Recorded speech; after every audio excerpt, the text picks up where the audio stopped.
자, 이제 5번째 시간입니다. 2022년 국가직 기출쟁점. 그래서 이어서 볼게요. 행정작용에 대한 설명으로 옳은 거 문제 나왔습니다. 행정작용. 1번 구체적인 계획. 그죠? 계획이네, 계획. 계획을 위반함에 있어서 지침이 되거나 특정 사업의 기본 방향을 제시한 내용의 행정계획은 항고소송의 대상인 행정처분에 해당되지 않는다. 맞습니다. 그래서 대표적으로 최근 아니죠. 2012년도, 2015년도 4대강 살리기 마스터 플랜 대표적으로 4대강 사업, 그 중에 그 낙동강 부분을 그 부분에 한해서 이 사건 사업인데 이거는 정부 기본 계획이다. 이게 뭐다?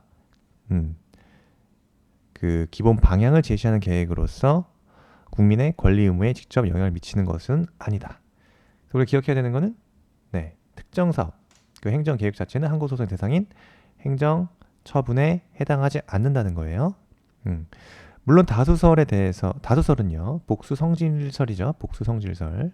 그래서 행정계획의 처분성의 인정 여부와 관련해서 도시계획 결정에 대해서 행정소송법상의 처분성을 인정한 부분도 있다. 반면에 도시계획 결정 등의 고시요. 고시 같은 경우는 처분성을 부정했다. 이런 거. 그래서 요거 지문. 지침이 되거나 특정 사업의 기본 방향을 제시한다. 이런 내용이 들어가면은 행정처분에 해당되지 않는 겁니다. 1번 맞는 지문. 그 다음에 공법상 계약이 법령 위반 등의 내용상 하자가 있는 경우에도 그 하자가 중대 명백한 것이 아니면 취소할 수 있는 하자에 불과하다. 이에 대한 다툼은 당사자 소송에 의하여야 한다. 자, 우리 판례 어떻게 보죠? 공법상 계약은 소위 이런 유효하다고 인정되는 효력인 공정력이 인정되지 아니한다고 보죠. 그래서 그 위법한 공법상 계약은 원칙적으로 뭐가 되죠? 무효입니다. 무효.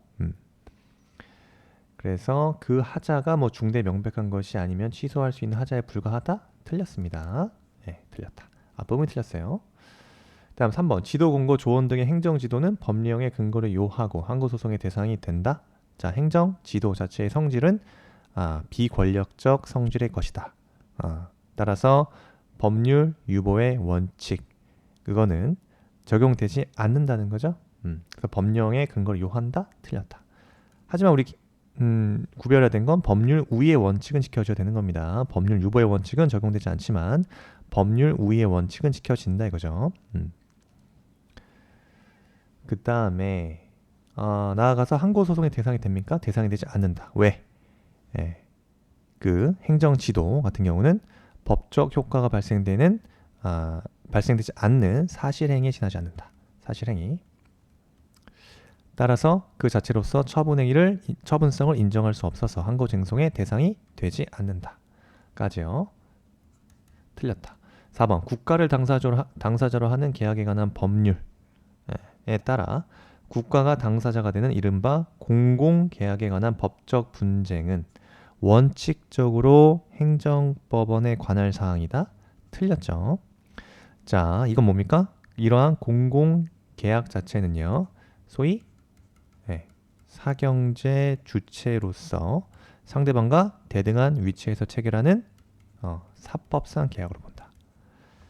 사법상 계약으로서 본질적인 그 내용이 사법상 계약입니다. 따라서 사인 간의 계약과 다를 바 없다.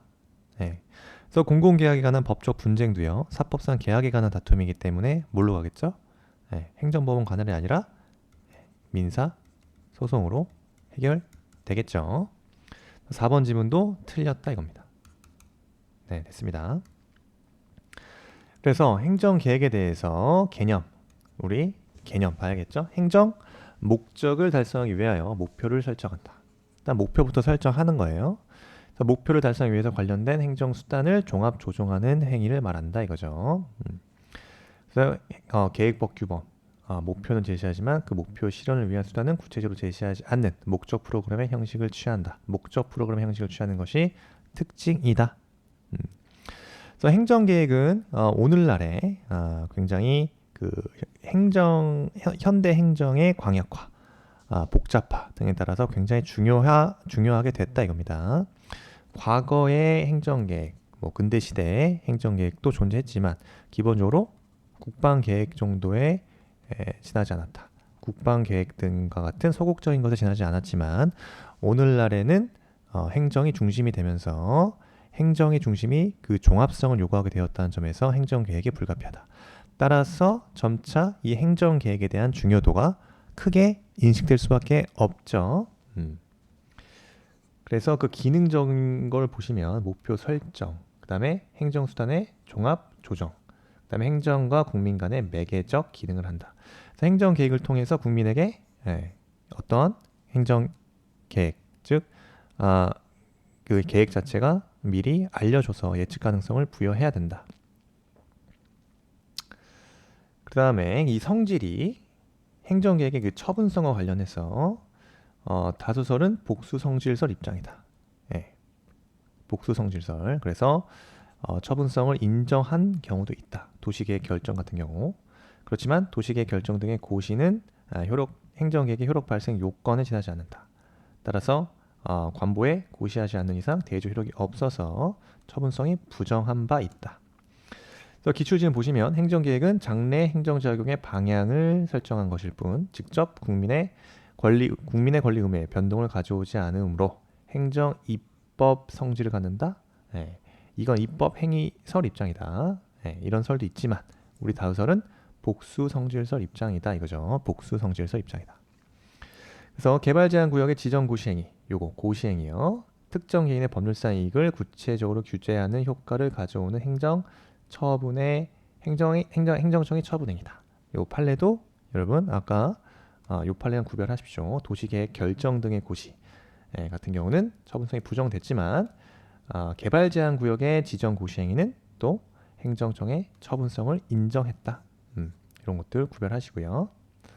그 다음에 행정활동의 지침으로서만의 성격에 그치거나 행정조직 내부에서 효력만을 가질 때 이거는 당연히 처분성을 갖지 않겠죠. 옳은 지문이고요. 환지계획은 그 자체가 직접 토지 소유자 등의 법률상 지위를 변동시킨다. 그래서 처분에 해당한다. 그래서 옳은 지문 되겠습니다. 자, 종류, 법적 효력에 따라 구속적, 비구속적이다. 당연히 구속적 계획인 경우에는 국민에 대해서 구속력을 갖는다는 거죠. 그래서 행정행위로서의 효력을 인정한다. 예를 외우겠다. 국토계획 및 이용에 관한 법률에 따른 도시관리계획, 그 다음에 도시재개발계획 이런 것도 예를 우리가 기억하고 있어야 됩니다.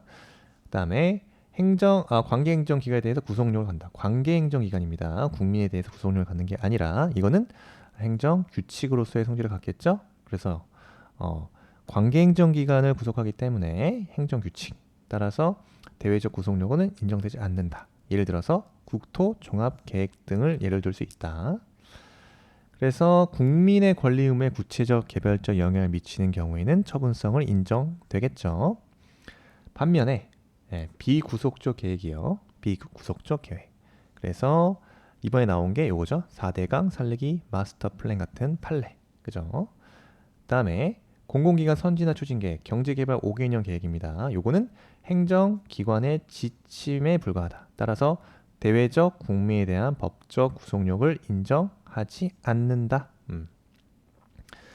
그래서 도시기본계획, 자 국토계획 및 이용에 관한 법률에 따른 도시기본계획이요. 국민에 대해서 직접적 구속력은 인정되지 않지만 도시의 장기적 개발 방향과 미래상을 제시하는 도시계획 위반의 지침이 되기에 구속력이 인정된다 해서 틀린 지문입니다. 그래서 요거는 도시계획 위반의 지침이 되는 장기적 종합적 개발 계획으로 행정청에 대한 직접적 구속력을 부정한 사례입니다. 이런 것들 좀 약간 세부적 디테일하게 암기가 돼야겠죠. 그 다음에 행정계획에 대해서 우리나라 행정계획에 대해서 일반적인 절차는 없다 이거죠. 절차를 보시면 그래서 각 개별법에 규정되어 있습니다.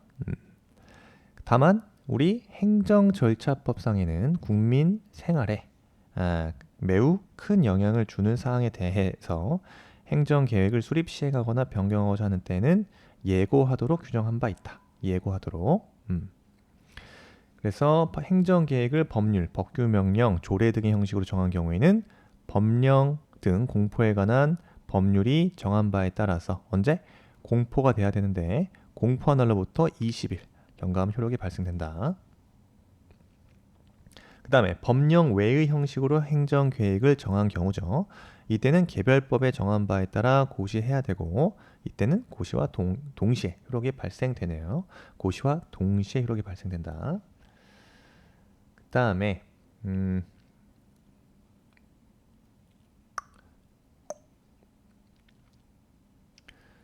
이 기출문제 볼까요? 자, 구도시계획법상의 행정청이 기한, 결재 등의 과정을 거쳐서 도시계획 결정 등의 처분을 하였더라도 관보에 게재하여 고시하지 아니한 이상, 그죠? 네, 대외적으로 효력이 발생된다? 효력이 발생되지 않는다. 됐습니다. 요거 헷갈리시면 안 되고요.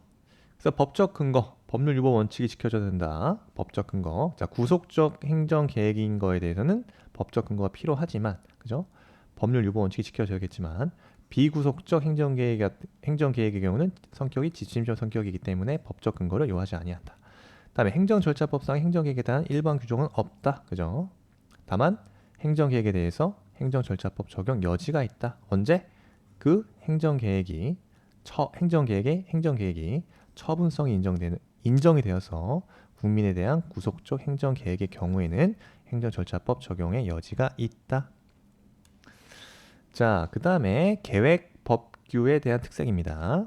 그래서 재량권을 부여할 때 일반적으로 구별해야 될 게 일반적 행정법규는 자, 요건 효과 방식, 즉 조건 프로그램이죠. 그래서 요건이 갖추어졌을 때 효과가 발생되는 조건 프로그램 형식인데 반해서 계획법규는 그 특색을 목적 프로그램 형식을 띈다. 이게 뭐다? 계획법규는 미래 지향적인 특징으로 다른 형식으로 일반 행정법규와 다른 형식으로 규정하고 있는 것이 특징이다라고 보시면 되겠습니다. 그래서 행정재량, 일반적 행정재량과 계획재량을 구별하자. 그래서 계획재량이라고 하는 것은 장래에 달성하고자 하는 목표만을 규정하고 목표의 실현을 위해서 계획 수립에 있어서 계획 행정기관에게 보다 광범위한 재량, 형성의 자유를 인정되는 재량을 말하죠. 그래서 그 재량의 범위는 일반 행정 재량 행위보다 확대된다 이거죠. 그래서 일반적으로 광범위한 계획 재량이 인정된다. 네, 이게 계획 재량의 특징이라고 보시면 되겠습니다. 그래서 양적 행정 재량과 이제 계획 재량에 있어서 우리 다수설은 그죠? 판례는 계획 재량에 대해서 개념을 인정하고 있지만 양자의 관계에 대해서는 명확한 입장이 아니다. 즉 행정 재량과 계획 재량이 단순한 양적 차이냐 아니면 질적인 차이가 인정되는가에 대해서 우리 다수설은 질적 차이설 입장입니다. 즉 계획 재량은 그 형식에 있어서 특유한 목적 프로그램의 성질을 가졌다. 그리고요 계획 재량에 대한 이 사법 심사에 있어서도 형량 명령이라는 특유한 재량권 하자의 절차적 기준, 재량 하자 이론이 적용된다. 따라서 우리 다수설은 계획 재량을 일반 행정 재량과 다른 질적 차이를 인정하고 있다.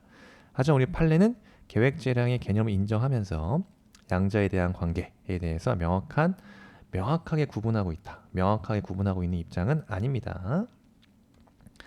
그래서 행정 계획에 있어서 중요한 거는 계획 보장 청구권이 쟁점이 된다 이겁니다.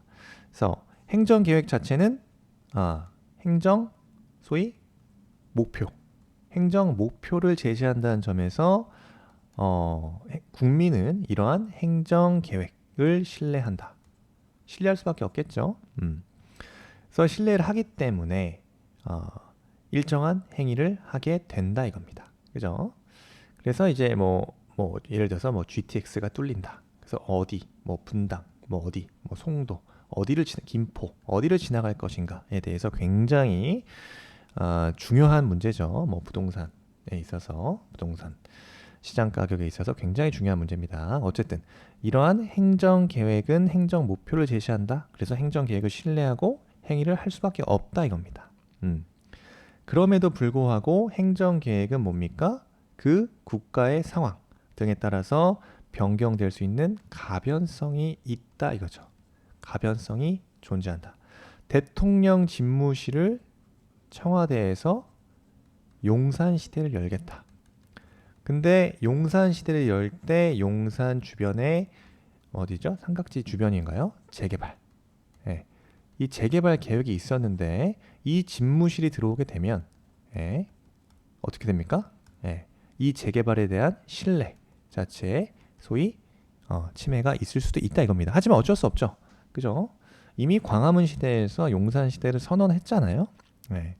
따라서 국가의 어떤 상황 등에 따라서 이러한 행정 계획 등은 변경될 수밖에 없는 가변성이 존재한다. 따라서 그 본질적 성질에 따라 성질상 그죠? 행정 계획은 변경 가능성과 국민 그죠? 사인 간의 그 신뢰 보호 간의 소위 긴장 관계에 있을 수밖에 없는 겁니다.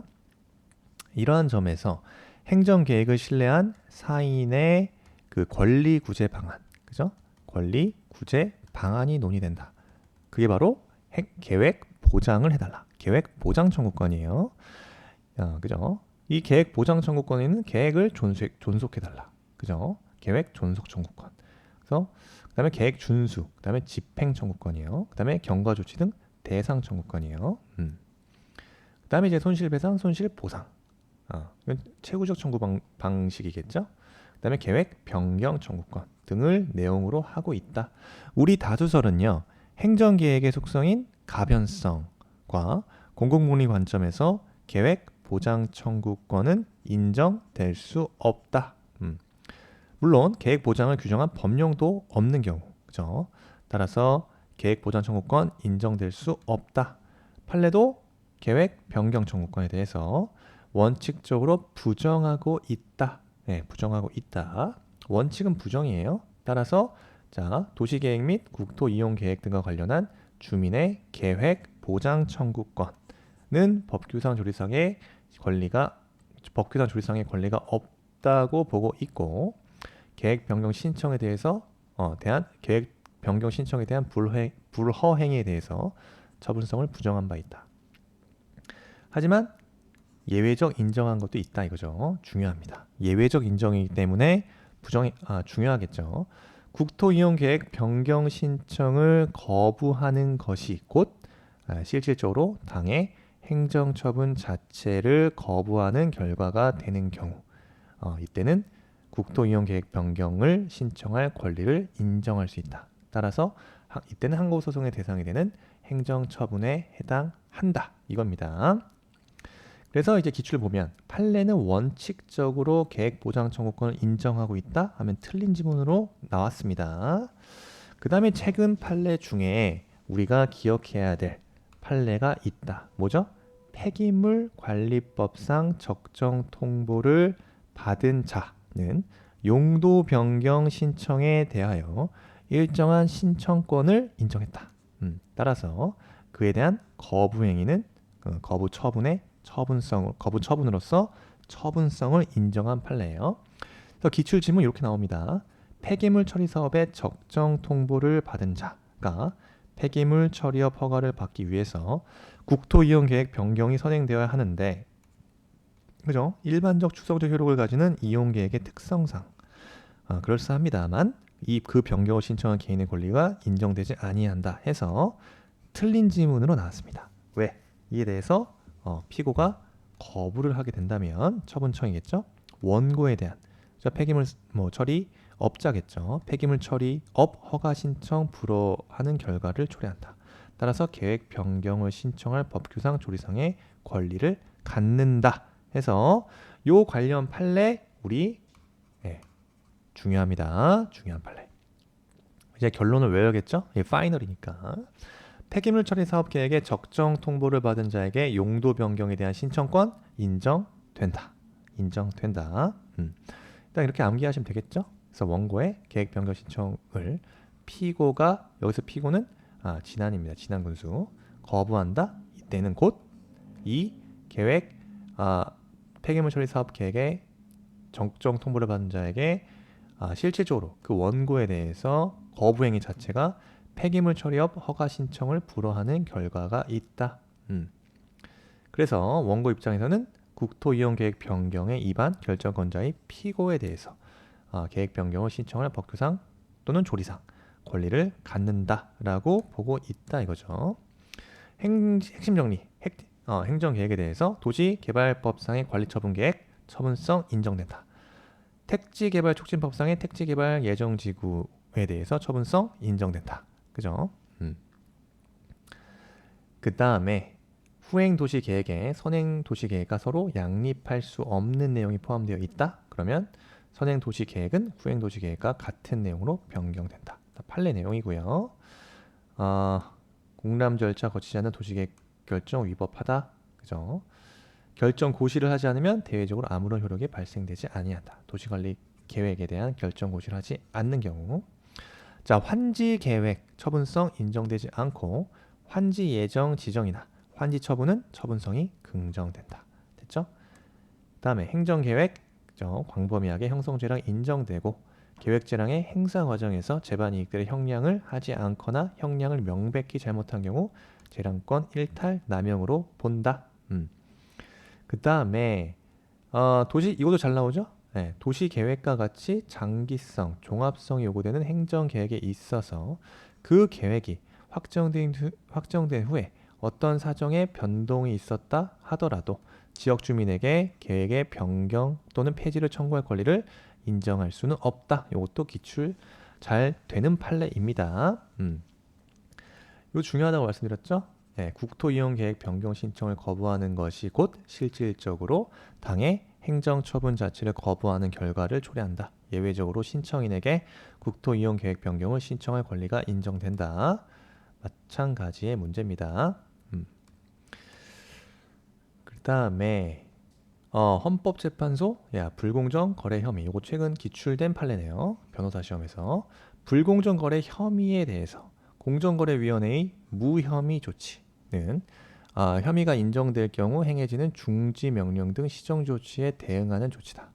따라서 공정거래위원회의 공권력 행사의 한 태양에 속하는 헌법소원에 해당이 되는 공권력의 행사에 해당된다고 인정했다. 됐습니다. 그 다음 다단계 행정 볼게요. 다단계 행정 결정은요. 그죠? 뭡니까?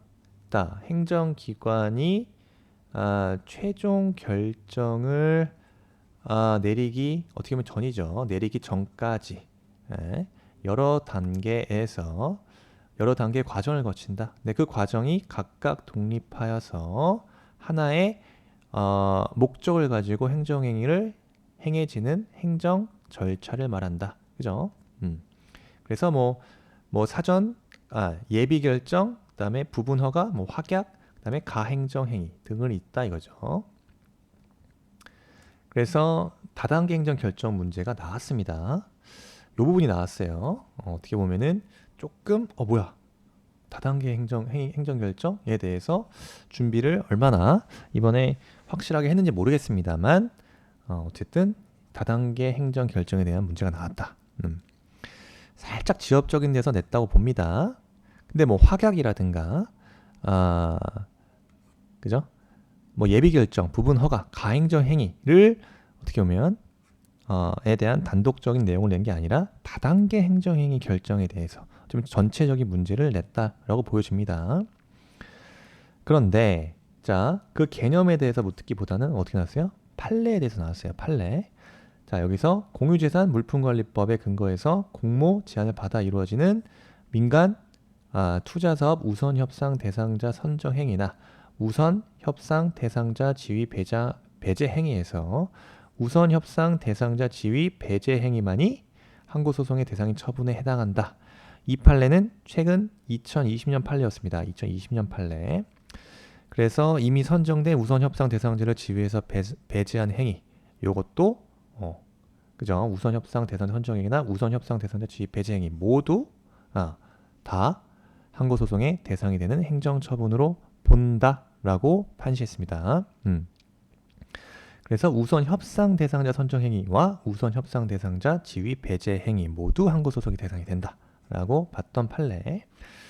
그래서 정답이 1번이었고요. 2번 원자력법상의 원자로 및 관계시설의 부지사전 승인 처분 후에 건설 허가 처분까지 내려졌다. 그러면 선행 처분은 후행 처분에 흡수되어서 건설 허가 처분만이 행정 쟁송의 대상이 된다라고 봤어요. 그래서 이후에 부지사전 승인 처분 후에 그래서 부지사전 승인 처분이 있게 되고 나중에 건설허가 처분이 이루어진 경우죠. 그러면 그 후행이 즉 후행 건설허가 처분에 뭐가 됩니까? 이 부지사전 승인 처분 자체는 흡수된다. 그죠? 선행 처분은 후행 처분에 흡수되어서 소위 건설허가 처분만이 행정쟁송의 대상이 된다라고 판시했죠. 그래서 공정거래위원회가 부당한 공동행위를 한 사업자에게 과징금 부과 처분을 하면서 다시 자진신고 등을 이유로 과징금 감면 처분을 했다 이겁니다. 이에 대해서 후행 처분, 여기서 선행 처분이 뭐죠? 여기서 선행 처분은 과징금 부과 처분이 있었고 그 다음 이후에 다시 자진신고자 등에 대해서 자진신고 등을 이유로 과징금을 감면 처분, 요게 후행 처분 되겠죠. 감면 처분이. 그러면 선행 처분은 후행 처분에 흡수되어 소멸되느냐 이거죠. 우리 판례 뭐라고 봤습니까? 자, 후행 처분은 자, 자진신고 감면까지 포함해서 처분 상대방이 실제로 납부하여야 할 최종적 과징금액을 결정하는 종국 처분이 된다. 따라서 이러한 선행 처분은 이러한 종국적 처분을 예정하고 있는 잠정적 처분으로 봤다. 그죠? 잠정적 처분으로 봤다. 따라서 후행 처분이 있을 경우 이러한 선행 처분은 후행 처분에 흡수되어서 소멸한다라고 봤어요. 그래서 옳은 질문 되겠습니다. 4번 자동차 운수 사업법 사업 양도 양수 인가 신청에 대해서 행정청이 내인가 행위를 했다. 그죠? 내인가. 다른 말로 확약이죠, 확약. 그래서 확약이 뭐죠? 내가 행정청이 국민에 대한 약속이다. 그래서 내가 장차 어떤 그 권력적인 공법적 행위를 하거나 하지 않겠다라고 일방적으로 약속하는 의사 표시가 내인가라고도 하고 확약이라고도 하죠. 확약. 근데 한 후에 본인가 신청이 있음에도 내인가를 취소했다. 다시 본인가에 대해서 별도로 인가 여부의 처분을 한다는 사정이 보이지 않는다면 내인가 취소는 뭐에 해당한다? 행정 처분에 해당한다라고 판시했죠. 자, 확약 맞습니다. 그래서 본인가 신청이 있음에도 내인가를 취소했다. 그럼 본인가에 대해서 별도로 인가 여부 처분을 한다는 사정이 보이지 않으면 내인가 취소는 행정 처분에 해당되죠. 그래서 이때 내인가 취소를 인가 신청을 거부하는, 그죠? 내인가 취소를 인가 신청을 거부하는 처분으로 본다. 즉 거부 처분으로 본다. 이거죠. 그래서 대표적으로 확약 먼저 보시면 확약은 약속이다. 일방적 약속. 행정청을 구속하죠. 그 행정 행위성에 있어서 부정설, 행정행위성 인정됩니까? 판례는 부정한다. 왜? 행정청이 자기 자신을 구속할 뿐 국민을 구속하지 않기 때문에. 하지만 확약 이후에 그것을 취소한 행위. 그죠? 요거 헷갈리시면 안 됩니다. 확약 자체에 대해서는 국민을 구속하지 않기 때문에 행정행위성을 부정합니다만 판례는 확약 후에 그것을 취소하는 행위, 요거에 대해서는 처분성을 인정하고 있는 거예요. 그래서 다시 한번 요 문제 보세요. 4번. 그죠? 내인가 행위를 한 후에 본인가 신청이 있음에도 내인가를 취소한 경우입니다. 내인가를 한 후 본인가 신청이 있음에도 내인가를 취소한 경우. 즉 확약을 한 이후에, 그죠? 내인가 여기 내인가로 했으니까 이후에 그것을 취소한 행위. 즉 내인가 자체를 취소하는 행위. 우리 판례 뭐라고 본다 그랬죠? 행정행위성을 인정한다. 즉 여기서는 이 취소행위 처분성을 인정한다. 그죠? 처분성을 인정하는 겁니다. 그렇다고 해서 확약 자체에 대해서 행정행위성 인정된다? 이렇게 오해하시면 안 돼요. 행정행위성은 원칙이죠. 부정설이 판례입니다. 판례인데 다만 그 내인가를 취소하는 거예요. 확약 이후 그 내인가 확약을 취소한 행위는 처분성이 인정된다. 이렇게 이해하셔야 되는 거예요. 요거. 그 다음에 행정적 확약에 대해서 법률사에 있는 제3자도 확약에 대한 취소 소송 다툴 수 있겠죠? 그렇다. 그 다음에 행정청의 확약은 위법하더라도 중대 명백한 하자가 있어 당연 무효가 아닌 한 취소되기 전까지 유효한 것으로 통용된다. 자, 확약 자체는 소위 행정행위성이 부정되기 때문에 당연히 공정력도 인정되지 않겠죠. 그래서 이것도 틀린 지문으로 나왔습니다, 여러분. 확약에 대한 행정행위성 원칙 부정한다. 다만 확약 이후에 그것을 취소한 행위에 대해서 처분성을 인정하는 게 판례 입장이다. 자, 우리나라 행정절차법에 확약에 대해서 일반적 규정은 없다. 없다. 그 다음에 하지만 우리 다수설, 자 확약에 대해서 자 보세요. 일반적 행정절차법상의 확약에 대해서 일반적 규정은 없는데, 자 명문의 규정이 없잖아요. 명문의 규정이 없음에도 확약이 허용되는지 여부에 대해서 다수설은 그렇다. 허용된다는 입장입니다. 허용된다는 입장이 다수설인데, 자 그 근거에 대해서는 견해의 대립이 있다. 그래서 있다 이거죠. 실내보호설도 있고 본처분 권한 포함설도 있다. 그래서 인정하는데 본처분 권한설이 우리 다수설 입장이다. 즉 법령이 행정청에 본처분을 할 수 있다는 권한을 부여한 경우에요. 다른 특별한 규정이 없더라도 본처분을 할 수 있는 권한에 기초하여 확약을 할 수 있다라는 견해다. 그 다음에 요건, 당연히 정당한 권한을 가진 이 행정청이 할 수 있다. 그리고요, 행정청의 권한 범위 내야겠죠. 그 다음에 적법 실현 가능해야 된다. 그죠? 적법 실현 가능해야 된다. 그 다음에 법률에 규정된 절차를 따라라. 이거죠. 그 다음에 우리나라에서 자 확약 같은 경우는 서면뿐만 아니라 구두에 의한 확약도 가능한가요? 가능하다. 구두에 의한 확약도 가능하다. 구두 가능. 구두에 의한 확약도 가능한 겁니다. 그 다음에 자 효력. 자기 구속적 의무가 당연히 발생되겠죠. 그래서 행정청은 국민에 대해서 일방적인 약속이라고 말씀드렸습니다. 그래서 상대방에게 뭘 발생해죠? 상대방에게 신뢰보호에 의해서 확약된 행위에 대해서 행정청은 자기 구속적인 의무가 발생된다 이겁니다. 그죠? 자, 그 다음에 확약은 행정행위가 아니라 그랬죠. 일단 확약에 하자가 있다 하더라도 공정력이 발생될까? 발생되지 않는다. 이것도 잘 나옵니다. 그래서 행정행위성을 부정하는 게 우리 판례 입장이기 때문에 판례에 따르면 확약에 하자가 있는 경우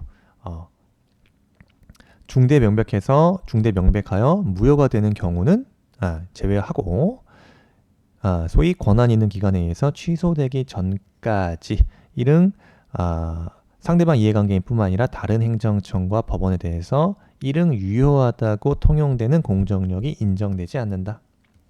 그 다음 사정변경이에요. 확약과 사정변경. 자, 확약이 주어진 사실 상태나 법적 상태가 변경된다? 그럼 확약의 구속성은 별다른 의사표시 없이 그 구속성, 효력 자체가 상실된다고 봅니다. 이 점에서 바로 확약의 구속력은 행정행위의 구속력보다 약하다라고 해석이 되어 별다른 의사표시 없이 그 효력이 상실되기 때문에. 그 다음 권리구제. 당연히 확약의 처분성을 부정하는 판례의 입장에 따랐을 때 행정청의 확약에 대해서 법률사 이익이 있는 제3자라도 확약에 대해서는 취소 소송으로 다툴 수 없겠죠. 그죠? 판례 입장에 따랐을 때. 그 다음 손해존보요. 행정청에 위법한 확약으로 손해를 입었다? 그럼 당연히 국가배상법에 따라 손해배상 청구할 수 있다. 그 다음에 적법한 확약이 공익상 이유로 철회되거나 그 밖에 확약이 실효된 경우 손실보상이 인정될 수 있다. 그 다음 또 뭐 있죠?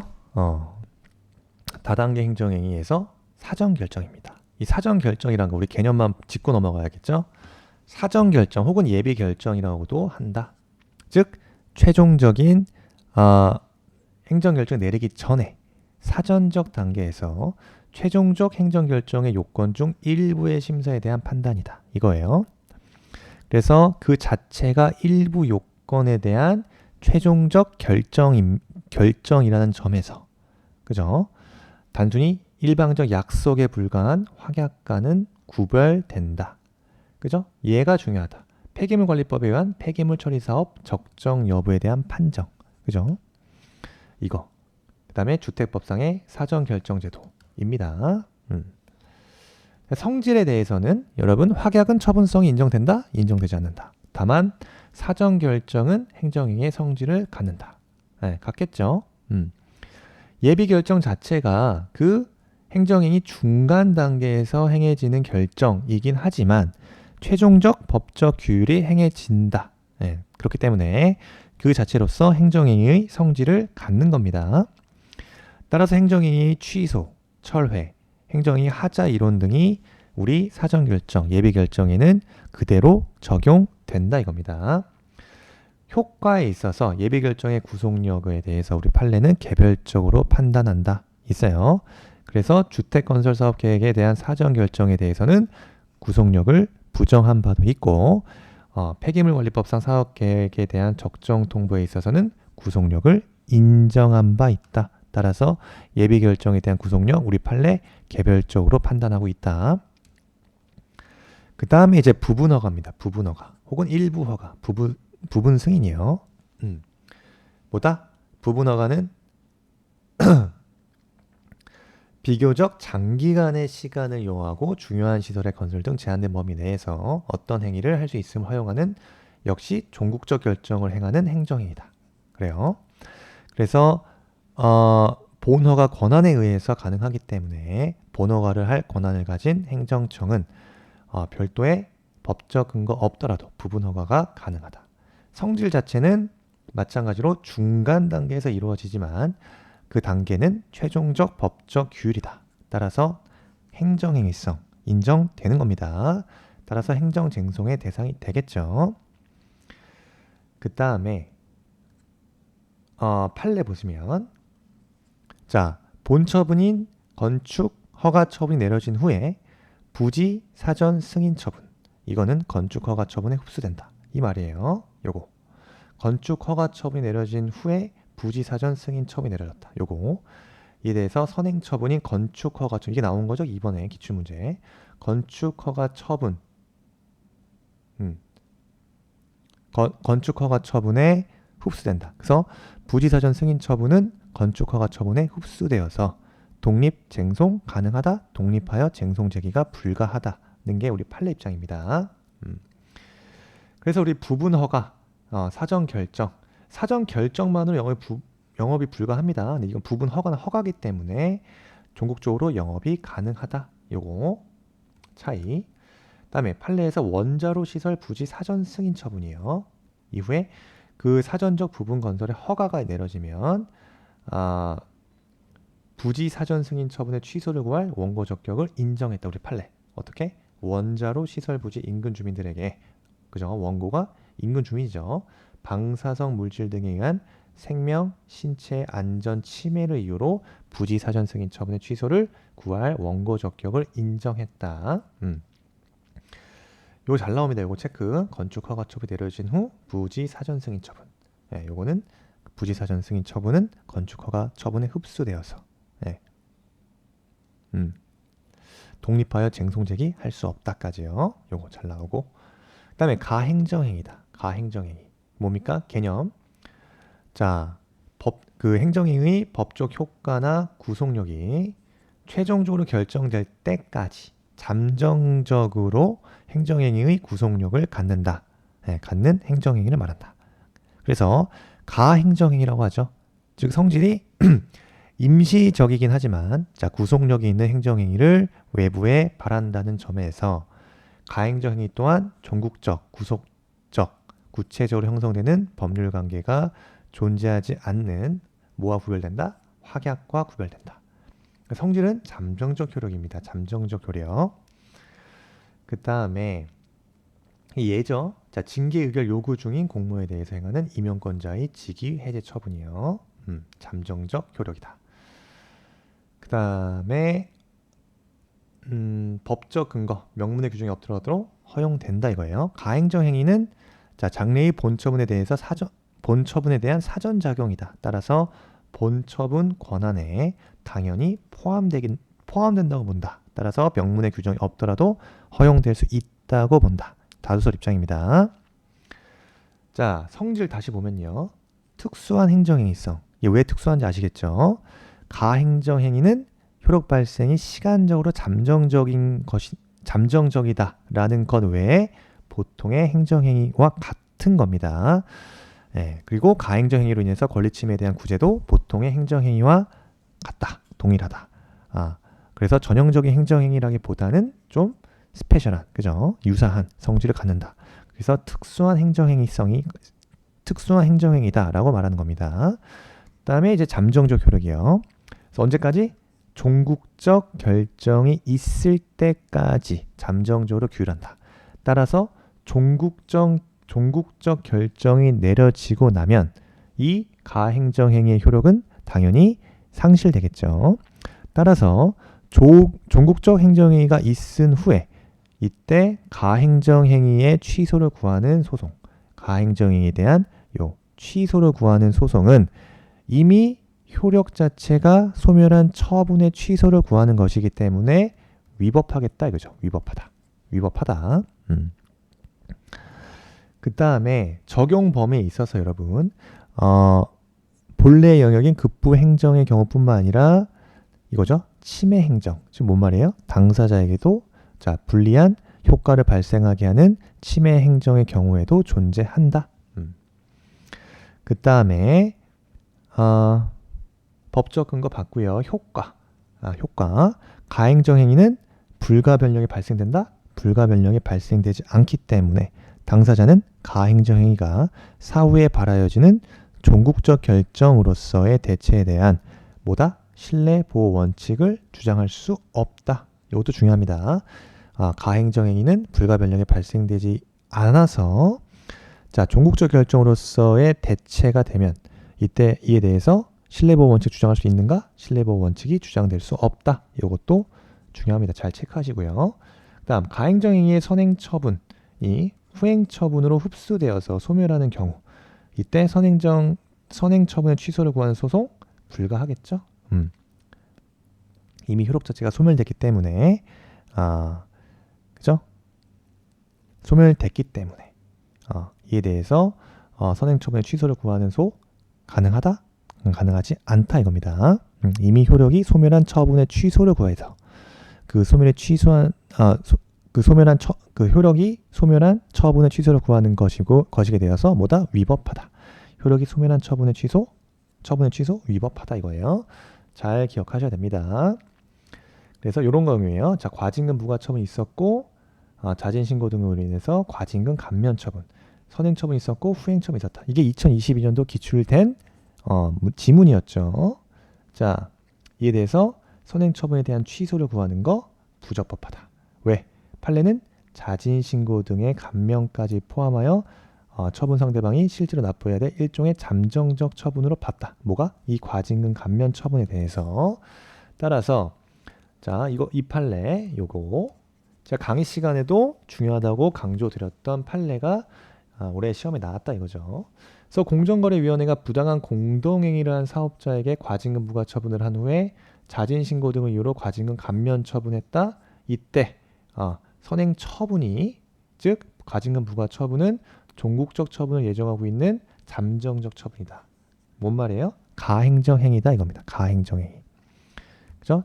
네, 그래서 후행 행정 처분, 즉 과징금 감면 처분이 있게 되면 선행 처분은 후행 처분에 흡수되어서 소멸된다. 이러한 경우 선행 처분에 대한 소를 제기하는 거 이미 효력을 잃은 처분의 취소를 구하는 것으로 돼서 합법하게 된다 이겁니다.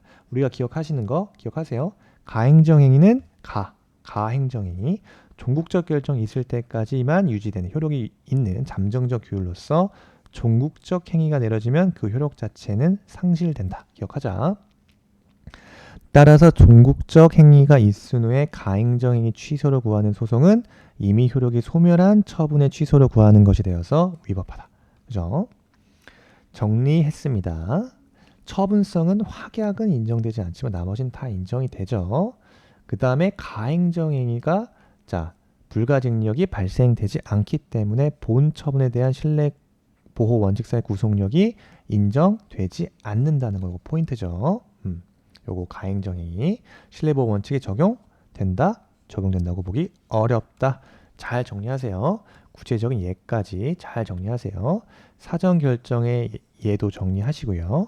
그래서 폐기물 처리업 허가 전 사업 계획에 대한 적정 부적정 통보. 요거 사전 결정에 대한 예입니다. 그래서 다단계 행정 결정에 대해서 다음 지방직에서 또 나온다면 절대 틀리면 안 되겠죠? 그 다음 항고소송이네요. 벌써 시간이 46분이 지났습니다. 그죠? 또 잠깐 끊었다가 여기서부터 또 다음 시간에 이어서 진행하도록 하겠습니다. 수고하셨습니다.